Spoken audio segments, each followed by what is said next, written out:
கர்த்தராகிய இயேசு கிறிஸ்து நாமத்திலே உங்கள் அனைவருக்கும் வாழ்த்துக்கள். அற்புதர் இயேசு, அதிசயர் இயேசு, வெற்றி வேந்தன் இயேசு, விடுதலை நாயகர் இயேசு உங்களை ஆற்றி தேற்றி அரவணைத்து உங்களை பலப்படுத்தி உங்களை உயர்த்த போகிறார்.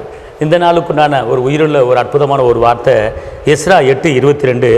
தேவனுடைய கரம் தம்மை தேடுகிற எல்லார் மேலும் நன்மையாக இருக்கிறது. தேவனுடைய கரம் தம்மை தேடுகிற எல்லார் மேலும் நன்மையாக இருக்கிறது. அன்பானவர்களே, அவர் கரம் அவரை தேடுகிற எல்லா பிள்ளைகளுக்கும் நன்மையை மாத்திரம்தான் செய்வார், தீமை செய்ய மாட்டார். இன்றைக்கி நம்முடைய வாழ்க்கையில் தீமை ஏன் வருது அப்படின்னு கேட்டால் அவரை தேடாமல் இருப்பதுனால தான். அவர் சொல்லிட்டாரு, என் கரம் என்னை தேடுகிற பிள்ளைய மேலே இருக்கும் அப்படிங்கிறார். அவர் கரம் அற்புதம் செய்கிற கரம், அவர் கரம் அதிசயம் செய்கிற கரம், அவர் கரம் 5:2 மணி பெருக பண்ணின கரம், அவர் கரம் செத்த பிரேதங்களை உயிரோடு எழுப்பின கரம், அவர் கரம் பரிதிமையை பிறகுக்கு பார்வை கொடுத்த கரம், அவர் கரம் மீன் வாயில் பணத்தை வர வச்ச கரம். அப்படிப்பட்ட கரம் உங்கள் மேலே இறங்க போகுது. அது எப்போது இறங்கும் என்று கேட்டால் அவரை தேடுகிறவர்களுக்கு என் கரம் கூட இருந்து நன்மைகளை செய்யும் அப்படிங்கிற. அப்படி தான் அந்த வசனம் சொல்கிறது.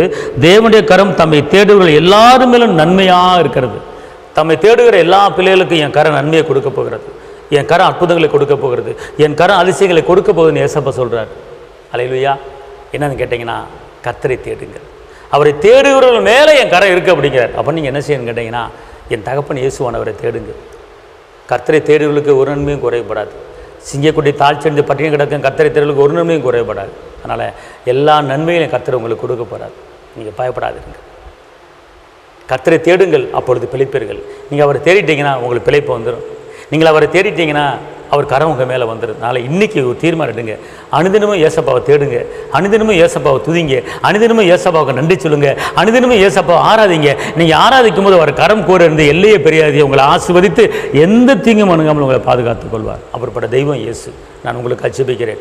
தகப்பனை ஏசப்பா நன்றி உள்ளத்துறை துதிக்கிறேன், ஸ்தோத்திரிக்கிறேன். கரம் பிடித்தவரே, கைவிடாத கண்மலையே, கைவிடாத மீட்பரே, கைவிடாத இரட்சகரே, அப்போ இந்த நாளை ஆஸ்வதிங்க. இந்த நாளுக்குண்டான வாக்குத்தத்தங்களை கொடுத்துருக்கீங்க. உங்களுடைய கரம் கூட இருந்து எல்லையை பெரிதாக்கி ஆசீர்வதித்து எந்த தீங்கும், எந்த பிரச்சனையும், எந்த கஷ்டமும், எந்த நஷ்டமும் வராமல் உங்களுடைய பிள்ளைகளை பாதுகாத்துக்கொள்ளுங்க. இரத்த கோட்டைகளை மறைத்துக் கொள்ளுங்க. தேவ கிருபை, தேவ பலன், தேவ பாதுகாப்பு கூட இருக்கட்டும். இந்த நாளை ஆசீர்வதிங்க. இந்த நாளில் உங்களுடைய பிள்ளைகள் எந்த இடத்துக்கு போனாலும், எந்த இடத்துக்கு வந்தாலும் தேவ கிருபை கூட இருக்கட்டும். இயேசுவின் நாமத்தில் பிதாவே, ஆமென். கர்த்தர் உங்களை ஆசீர்வதிப்பார். தேவனுக்கு மகிமை. ஹல்லேலூயா.